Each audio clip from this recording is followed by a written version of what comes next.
নমস্কার, অ্যাস্ট্রোটারোটি দেবিকাতে আমি দেবিকা ঘোষ আপনাদের প্রত্যেককে স্বাগত জানাই। কেমন আছেন বন্ধুরা? আশা করি ভালো আছেন, ভালো থাকবেন, সবসময় সুস্থ থাকবেন, পজিটিভ থাকবেন, আনন্দে থাকবেন, হাসি খুশি থাকবেন। এটাই চাই, আর কিছু চাই না। বিশ্বাস করো, আমি সবসময় ভগবানের কাছে, সাই বাবার কাছে একটাই কথা বলি যে হে ঈশ্বর, আমার যে বন্ধুরা আছে আমার সাথে জুড়ে প্রত্যেকটা মানুষ যেন তাদের জীবনে দিশা খুঁজে পায়, তারা যেন নিজেকে ভালো রাখতে পারে, ব্যাস। আর কিচ্ছু না, এটাই আমার সোল পারপাস। আমার পারপাস আমাকে হেল্প করো ভগবান, আর কিচ্ছু চাই না। এটাই হচ্ছে আমার উদ্দেশ্য। চলো দেখে নিই, তুমি এই মুহূর্তে যে মানুষটাকে নিয়ে ভাবছো, যার কথা মনে করে তুমি রিডিং দেখছো, সেই মানুষটার মন মস্তিষ্কে তোমাকে নিয়ে কি চলছে। তার আগে প্রত্যেককে বলবো এনার্জি কানেক্ট করবে লাইকের মাধ্যম দ্বারা, ফলো কর লাইক করবে, কমেন্ট সেকশনে নিজেদের মূল্যবান মতামত জানাতে বলবে না। তোমাদের মতামত শুধু মতামত নয়, দিদির জন্য অনেক অনেক ভালোবাসা থাকে, তার জন্য আমি সত্যি গ্রেটফুল তোমাদের কাছে। বিশ্বাস করো, ভাষায় বলে বোঝাতে পারবো না। এত ভালোবাসা দিয়েছো, নিজের মনে যে আমাকে একটি স্থান দিয়েছো, এর থেকে বড় কিছু নেই পৃথিবীতে আর। তো চলো দেখে নিই এই মুহূর্তে তুমি যাকে নিয়ে ভাবছো সে তোমাকে নিয়ে কি ভাবছে, তার মন মস্তিষ্কে তোমাকে নিয়ে কি চলছে। Please divine angel, divine universe help করুন ও গাইড করুন। Angel, archangel Michael, please help me and guide me. No contact, on off situation বা এক্সট্রা ম্যারিটাল অ্যাফেয়ার্সে আমার যে বন্ধুরা রিডিং দেখছে, তার কাছের মানুষের বর্তমান অনুভূতি, current feelings at present right now, সেই ব্যক্তির মন মস্তিষ্কে কি চলছে। Okay, turning point. Turning point indicate করছে তুমি যে মানুষটাকে নিয়ে একটা হোপ রাখতে, যে হোপটা হচ্ছে যে দিদি আমার তাকে ভালো লাগে বা সেও আমাকে ভালোবাসে, কিন্তু আনএক্সপেক্টেডলি মানে অপ্রত্যাশিতভাবে তোমাদের ভালোবাসার জীবনে এমন একটা টার্নিং পয়েন্ট আসে যেটা তোমার কোনোদিনও কল্পনাতে ছিল না, বা তুমি কখনো এরকম ধরনের ভাবনা চিন্তা তোমার মাথাতে আনোনি যে আমি যে মানুষটাকে ভালোবেসেছি সেই মানুষটা হঠাৎ করে আমার জীবন থেকে এভাবে চলে যেতে পারে। তাই না? আমরা যার সাথে সম্পর্ক করি, বন্ধুত্ব করি, প্রেম করি, ভালোবাসি, সেটা ছেলেই হোক মেয়েই হোক, জেন্ডার ডাজ নট ম্যাটার, যার সঙ্গে আমাদের ভালো লাগা তৈরি হয়। শুধু এমন না যে একটা ছেলে একটা মেয়েকে ভালোবাসবে, এটা সম্পর্ক না। আমি আমার বোনকেও ভালোবাসতে পারি, আমি আমার বান্ধবীকে ভালোবাসতে পারি, যে কোনো মানুষের জন্য এই রিডিংটা হতে পারে। দেখা যায় যে যে আমার খুব ভালো বন্ধু, যার সাথে আমার ওঠা পড়া সব কিছুতে খুব মনের মিল, হঠাৎ করে সেই মানুষটা যেন আমার দিক থেকে একটু একটু করে দূরে সরে যাচ্ছে, সেটা আমাদেরকে ভীষণ অবাক করে। যে যেখানে আমরা একটা জিনিস কিনতে গেলেও একে অপরকে কল করে ফোন করতাম, করে বলতাম যে আমি জিনিসটা কিনবো কিনা বা আমার এটা করা উচিত কিনা, সেই মানুষটা আজকে আমাকে ইগনোর করছে, বা সেই মানুষটা আজকে আমাকে দূরে সরিয়ে রাখছে। মানে কিছু কিছু জিনিস আমাদের জীবনে এমন ঘটে যেটা আমরা এক্সপেক্টই করতে পারি না আমাদের ভালোবাসার মানুষটার কাছে, যাকে আমরা আমাদের হৃদয়ে স্থান দেই, তাই না? তো সেই জায়গায় দাঁড়িয়ে তোমার জীবনেও এমন কিছু পরিস্থিতি এসেছে বা ঘটেছে যেখানে তুমিও এক্সপেক্ট করতে পারোনি যে যে মানুষটাকে তুমি ভালোবেসেছো বা নিজের মনে স্থান দিয়েছো, সেই মানুষটা এইভাবে তোমার জীবন থেকে ঘুরে যাবে বা ঘুরে দাঁড়াবে, যেটা তোমার কোনোদিনও কল্পনা ছিল না, বা কল্পনার মানে এটা হয় না, কল্পনার বাইরে ছিল। আর কি চলছে এই ব্যক্তিকে নিয়ে তোমার মন মস্তিষ্কে? Please divine angel, divine universe help করুন। এবং তোমার পার্টনারের তোমাকে নিয়ে আর কি চলছে? Angel, archangel Michael, please help me and guide me. Angel, archangel Michael, please help করুন ও গাইড করুন। Angel, archangel Michael, please help me and guide me. Okay, fortune. দেখো, অ্যাকচুয়ালি এই ব্যক্তি তোমায় বলুক কি না বলুক, প্রত্যেকটা মানুষ না, সবাই না, কিছু কিছু মানুষ কিছু মানুষের জীবনে গুড লাক ক্যারি করে। আমি নিজে বলছি, আমি নিজে এই জিনিসটা রিয়ালাইজ করেছি। কিছু কিছু মানুষের উপস্থিতি, কিছু মানুষের পায়া মানুষের জীবনে সৌভাগ্যকে বহন করে আনে। তো তুমি তোমার মানুষটার জীবনে সেই পজিটিভিটিকে বহন করেছো, গুড লাককে বহন করেছো, যেটা মানুষটা স্বীকার করুক কি না করুক, তুমি নিশ্চিত রূপে জানো যে আমার তার জীবনে জুড়ে থাকাটাতে তার জীবনে ভালো ছাড়া খারাপ হয়নি। কি সত্যি বলছি তো? তার জীবনে ভালো ছাড়া খারাপ হয়নি, কিন্তু সেই মানুষটা কখনো তার জন্য আমার কাছে গ্রেটফুল হলো না বা কৃতজ্ঞতা জানালো না। সে মনে মনে ডেফিনেটলি ফিল করে, কিন্তু কখনো তোমাকে সে বলেনি যে তোমার জন্য তার জীবনে উন্নতি হয়েছে, বা তোমার জীবন জন্য তার তুমি তার লাইফে আসাতে তার জীবনে টার্নিং পয়েন্ট এসছে, ভালো কিছু মোড় এসছে বা ভালো চেঞ্জ এসছে। কিন্তু তুমি মনে করো, তুমি ফিল করো যে আমি তার জীবনে যা করেছি ভালো করেছি, আমার জন্য তার 10 পয়সা হলেও ভালো হয়েছে, আমার জন্য তার 10 পয়সার হলেও ভালো হয়েছে। তাহলে এই সম্পর্কে নো কন্ট্যাক্ট সিচুয়েশন আসলো কেন? তাহলে এই সম্পর্কে নো কন্ট্যাক্ট সিচুয়েশন আসলো কেন? তোমার পার্সন কি চাইছে সম্পর্কটাকে নিয়ে?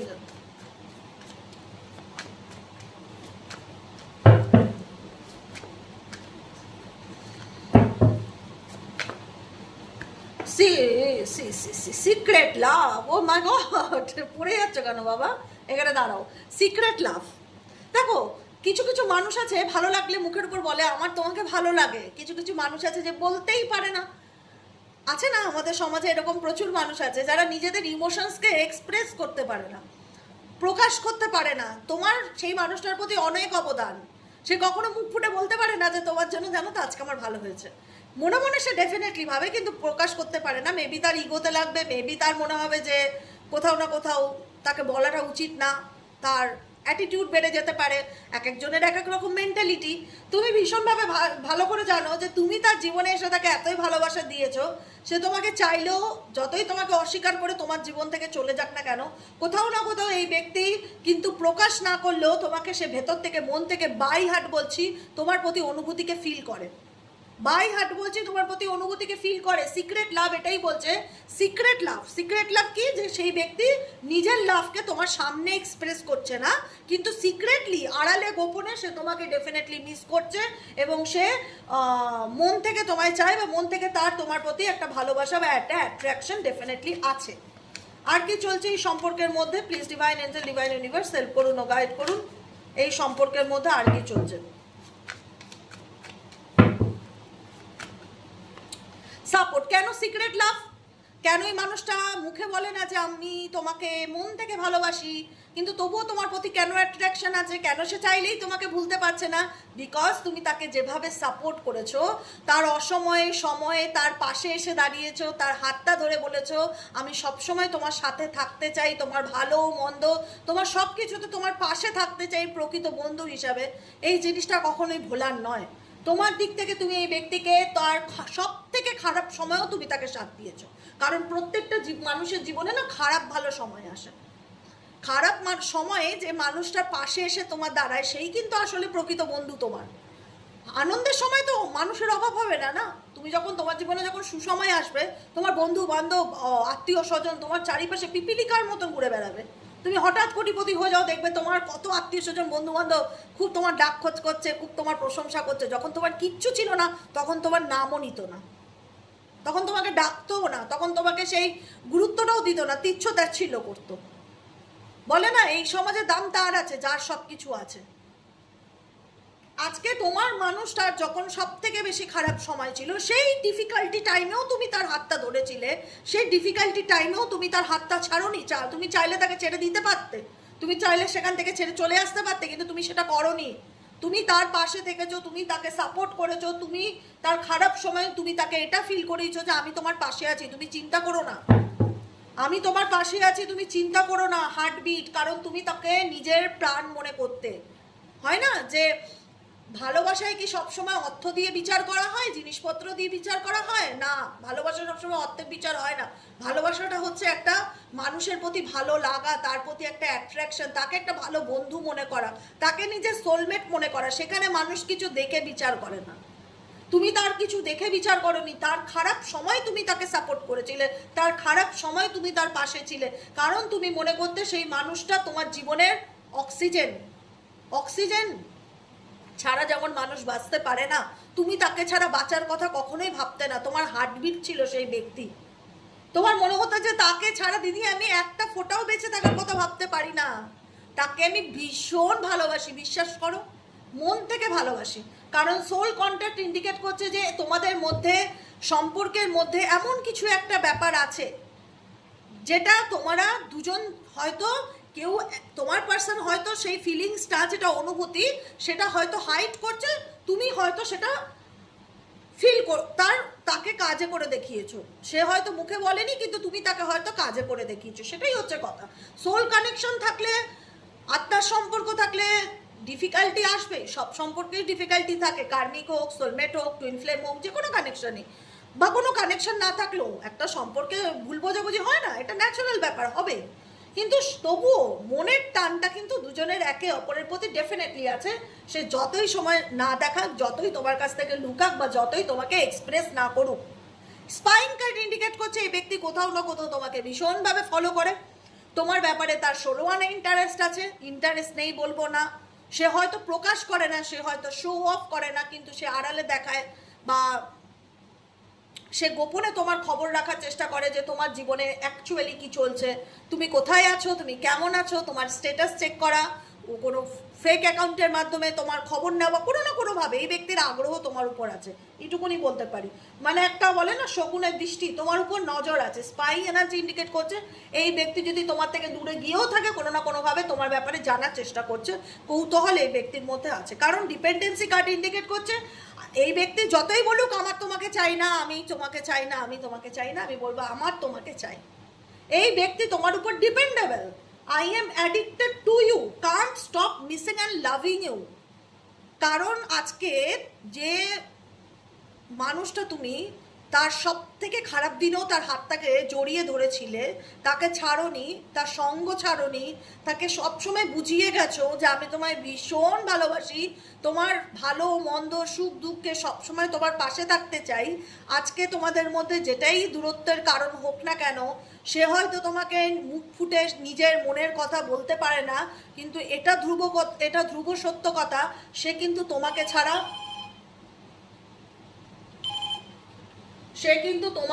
বাঁচার কথা ভাবতেও পারে না।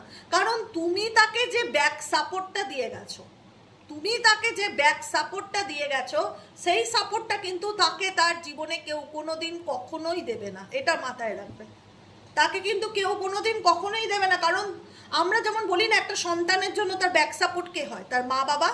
একটা সন্তান যতই দৌড়াক আগে আগে, আলটিমেট দাঁড়াবে একটা সময় যে মা আসুক বাবা আসুক তারপর একসাথে যাব, তাই না? তো সেখানে তোমার পার্টনার যতই ডানা ছটকাক, যতই দৌড়াক, আলটিমেট তাকে তোমার জন্য ওয়েট করতেই হবে বা তোমার কাছে তাকে ফিরে আসতেই হবে, বিকজ সেই ব্যক্তি তোমার প্রতি ডিপেন্ডেবল কিসের জন্য? টাকা পয়সার জন্য? না, টাকা পয়সার জন্য না। অ্যাডিকশন, নেশা, আসক্তি, যে তাকে ছাড়া আমি চলতে পারবো না বা তাকে ছাড়া আমি থাকতে পারবো না, তাকে আমার প্রয়োজন। আই নিড ইউ, আমার তোমাকে প্রয়োজন। আমি জানি না কেন প্রয়োজন, কিন্তু আমার তোমাকে চাই। এটা হচ্ছে অ্যাডিকশন, যেটা তোমার পার্টনারে তোমার প্রতি ডেফিনেটলি আছে। এবং সে যতই তোমাকে ভাবুক, সে ভুলে গিয়ে এগিয়ে যাওয়ার চেষ্টা করবে, সে কখনোই তোমাকে ভুলতে পারবে না। সে প্রতিটা মুহূর্তে তোমাকে মিস করে এবং তোমার প্রতি তার একটা অ্যাট্রাকশন ডেফিনেটলি কাজ করে। আর কি চলছে এই ব্যক্তির মন মস্তিষ্কে তোমাকে নিয়ে? আর কি চলছে? Please divine angel, divine universe help করুন ও গাইড করুন। Angel archangel Michael please help me and guide me. Angel archangel Michael please help করুন ও গাইড করুন। Angel archangel Michael please help me and guide me. আর কি চলছে? Positiveness, আমি বললাম না, ডেফিনেটলি আজকে এই ব্যক্তি শান্তিতে নেই। তুমি যাকে নিয়ে রিডিং দেখছো তার জীবনে মেন্টালি পিস নেই, না পাচ্ছে তোমাকে জড়িয়ে ধরতে, না পাচ্ছে তোমার কাছে এসে নিজের মনের কথা স্বীকার করতে, আর না পাচ্ছে তোমাকে ছেড়ে থাকতে। দেখতে পাচ্ছ পজিটিভনেস কার্ডটি? দেখো খুব সামনের থেকে দেখাচ্ছি। এই যে মানুষটি বসে আছে এটা তোমার পার্টনার। এর মধ্যে এর চেহারা, এর বডি ল্যাঙ্গুয়েজ বলেই দিচ্ছে এর জীবনে আর কি যাই থাক, মানসিক শান্তিটা ঠিক নেই, মেন্টালি পিসটা পাচ্ছে না, কোথাও না কোথাও মনের মধ্যে একটা ঝড় চলছে। সে তোমার প্রতি এতটাই ফিজিক্যালি এবং মেন্টালি অ্যাডিক্টেড, যে কারণে না পাচ্ছে তোমাকে ছাড়তে, আবার না পাচ্ছে তোমাকে পুরোপুরি ধরতে। এবং সে নিজেও ফিল করে যে ইয়েস আই এম সেলফিশ, আমি জানি আমি স্বার্থপর, but I can't tolerate your absence. কিন্তু আমি কোনোভাবেই তোমার না থাকাটাকে, তোমার অনুপস্থিতিটাকে মেনে নিতে পারছি না। এই ব্যক্তি ফিজিক্যালি ভীষণ রকম অ্যাট্রাক্টেড। তোমার সাথে কাটানো মুহূর্তগুলো এই ব্যক্তির ফ্ল্যাশব্যাক হতে থাকে। হয়তো সে ইচ্ছা করেই তোমার থেকে দূরে গেছে, হয়তো সে নিজের থেকেই তোমার একে অ্যাভয়েড করছে, হয়তো সে নিজেই ব্লক করে রেখেছে পরিস্থিতির কারণে হোক বা যে কারণেই হোক, কিন্তু নিজেকে দূরে সরিয়ে রেখে সে এইটুকুনি বুঝতে পারছে যে তোমাকে ছেড়ে আমি ভালো থাকতে পারছি না, আমি সত্যিই তোমাকে মিস করছি, আমি সত্যিই মেনে নিতে পারছি না তোমার দূরত্বটা আমার সাথে। I can't tolerate your absence, তোমার অনুপস্থিতিকে আমি টলারেট করতে পারছি না, মেনে নিতে পারছি না। তোমাদের মধ্যে প্রবলেমটা কি? প্রবলেমটা হচ্ছে হোল্ডিং অন। কারণ দেখো তুমি কেন, তোমার মনে হচ্ছে যে আর কতদিন ঝুলে থাকবো দিদি এই সম্পর্কে, আর কতদিন ঝুলে থাকবো বলতে পারো?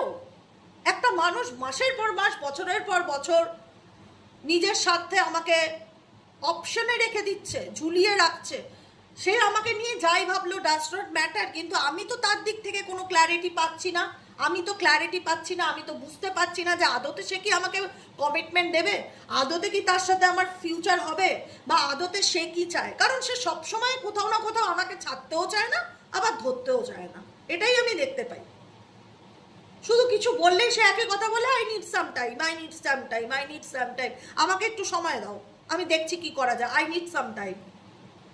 একটা মানুষের কত সময় লাগতে পারে ভাবতে ভাবতে ভাবতে ভাবতে ভাবতে, কিছু মানুষের 5 বছর পার হয়ে গেল, 10 বছর পার হয়ে গেল, তার ভাবনারই যেন শেষ নেই, তার সেই জন্য ডিসিশনই নিয়ে উঠতে পারছে না যে সে আলটিমেট আমাকে বিয়ে করবে কি করবে না, বা আলটিমেট সে আমার সাথে ফিউচারে থাকবে কি থাকবে না। কিন্তু সে আমাকে টাটা বাই বাইও করছে না, সে আমাকে বলছে হোল্ড অন, ধরো, ধৈর্য ধরো, অপেক্ষা করো, আমি আসবো তোমার কাছে। কিন্তু এভাবে কতদিন? আমিও তো একটা মানুষ, আমারও তো একটা জীবন আছে, আমারও তো একটা ভালো লাগা মন্দ লাগা আছে, আমাকেও তো জীবনে এগোতে হবে, থেমে থাকলে চলবে না। কিন্তু এই ব্যক্তি না ছাড়ছে না ধরছে, শুধুমাত্র আমাকে ঝুলিয়ে রাখছে, হোল্ড অন করে রাখছে, আমাকে অপেক্ষায় রাখছে যে আমি তোমার কাছে ফিরবো। আজকে এইভাবে হয়তো 2 বছরও কেটে গেল, সে এখনো বিয়ে করলো না, 3 বছরও কেটে গেল, আজকে বাড়ির লোকের সঙ্গে দেখা করালো না। এরকম পরিস্থিতিতে মেজরিটি মানুষজন আছে, তবুও চাইলে তাকে ছাড়তে পারছো না, ভুলতে পারছো না, বিকজ তার সাথে তোমার এমন একটা সোল কানেকশন তৈরি হয়ে গেছে, ভাইব্রেশন বলছে তোমার সাথে তার এমন একটা কানেকশন তৈরি হয়ে গেছে যেটা স্ট্রং বন্ডিং কানেকশনকে ইন্ডিকেট করে, যে তুমি জানছো বুঝছো যে মানুষটা তোমাকে কমিটমেন্ট দিচ্ছে না, তুমি সবই ফিল করতে পারছো, বুঝতে পারছো, কিন্তু তবুও যেন তুমি তাকে ছাড়তে পারছো না, তবুও যেন সে তোমাকে ছাড়তে পারছে না। কিছু না কিছু একটা ব্যাপার রয়েই যাচ্ছে, না পাচ্ছ তুমি এগোতে, না পাচ্ছ তুমি পিছোতে, আর না দিচ্ছে সে তোমাকে ক্ল্যারিটি, না ওপেন কমিউনিকেশন সে তোমার সাথে করছে। এটাই হচ্ছে ব্যাপার অ্যাকচুয়ালি, যে কারণে তোমাদের সম্পর্কটা আজকে এই জায়গায় এসে দাঁড়িয়েছে, যেখানে দাঁড়িয়ে মনে হচ্ছে যে আদৌ কি এই রিলেশনশিপের কোনো ভবিষ্যৎ আছে দিদি, নাকি আমি মুভ অন করবো? তুমি বলো তো, এভাবে কি চলতে পারে? কতদিন আমি এভাবে তার অপেক্ষায় থাকবো? সে পরিষ্কার করে বলছেও না সে আমার সাথে সম্পর্ক রাখতে চায় না, আবার সে সুস্থভাবেও সম্পর্ক রাখছে না। আলটিমেট এভাবে কি করে চলতে পারে বলো? এক সময় তার বিহেভিয়ার দেখে আমার তো এটাই মনে হয় তার আমার প্রতি কোনো আগ্রহই নেই। এক সময় আমারও মনে হয় যে আমি মুভ অন করে যাই রিলেশনশিপটাকে, তারপরেও চাইলেও আমি বেরোতে পারি না। আমি জানি না এনার সাথে আমার কি সম্পর্ক আছে, কি ব্যাপার আছে যে এত কিছুর পরেও কেন তাকে লেট গো করতে পারছি না। লাস্ট কার্ড হচ্ছে সেলফ হিলিং। সেলফ হিলিং হচ্ছে তোমার পার্সন ডেফিনেটলি তোমাকে লাইফে অ্যাকসেপ্ট করতে চায়, অ্যাকসেপ্টেন্সের কার্ড আছে। তোমার পার্সন ডেফিনেটলি তোমাকে লাইফে অ্যাকসেপ্ট করতে চায়। প্রবলেম হচ্ছে যে সে তোমার জায়গাটা বুঝতে পারছে না, আর সে নিজের জায়গাটাও তোমাকে বোঝাতে পারছে না। আমি জানি না তার জীবনে কি সমস্যা, কিন্তু তোমার মনে হচ্ছে যে না আর না, অনেক হয়েছে, অনেক অপেক্ষা করেছি, অনেক তার জন্য সময় দিয়েছি তাকে, এনাফ ইজ এনাফ, আর না, এবার আমি নিজের মতন থাকতে চাই। আমি আর এই বিষয়ে, বিশ্বাস করো দিদি, আর কোনো আগ্রহ দেখাতে চাই না। আমার ভেতর থেকে তার প্রতি আগ্রহটা মরে গেছে। আমার মনে হয় ফিরলে ফিরুক, না ফিরলে না ফিরুক, আমি আর তার দিকে আর কোনো রকম অ্যাটেনশন ফোকাস আর দিতে পারবো না, আমার পক্ষে আর পসিবলই নয়। আমার এখন একটাই কাজ, কি করলে আমি নিজেকে ভালো রাখতে পারি, কি করলে আমি নিজের কেরিয়ারে দাঁড়াতে পারি, কি করলে নিজের লাইফে স্টেবিলিটি পেতে পারি, কি করলে নিজেকে একটা সুন্দর জীবন দিতে পারি। আমি আর তাকে নিয়ে ভাবতে চাই না, কারণ সে আমার সাথে অনেক অন্যায় করেছে, অনেক খারাপ করেছে, তাও অনেক সুযোগ দিয়েছি, তাও অনেক বুঝে নেওয়ার চেষ্টা করেছি, তাও অনেক বুঝিয়েছি, পাশে দেখেছি, কিন্তু আলটিমেট দেখেছি যে না,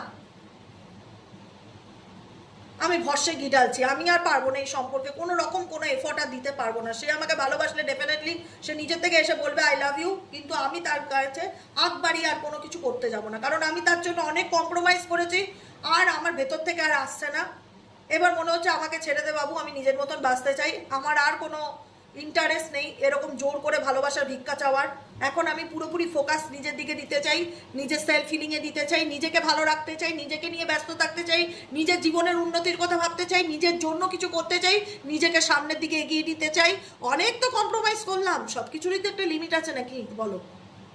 অনেক তো কম্প্রোমাইজ করেছি দিদি, আর কোনো কম্প্রোমাইজ করার জায়গা নেই এই ব্যক্তির জন্য, আমার জন্য অনেক কম্প্রোমাইজ করেছি, অনেক করতে করতে পিঠটা আমার দেওয়ালে ঠেকেছে, বলেই আমি এই কথাটা তোমায় বলছি দিদি যে অনেক হয়েছে, এনাফ ইজ এনাফ, আর নয়। এবার যা করব আমি নিজের জন্য করব, এবার যেটা করব আমার নিজের ভালো লাগার জন্য করব, এবার যেটা ভাববো নিজের শান্তির জন্য ভাববো, যে কি করলে আমি শান্তিতে থাকবো, কি করলে আমি ভালো থাকবো, কি করলে আমার জীবনে ভালো লাগা ভালো থাকা থাকবে।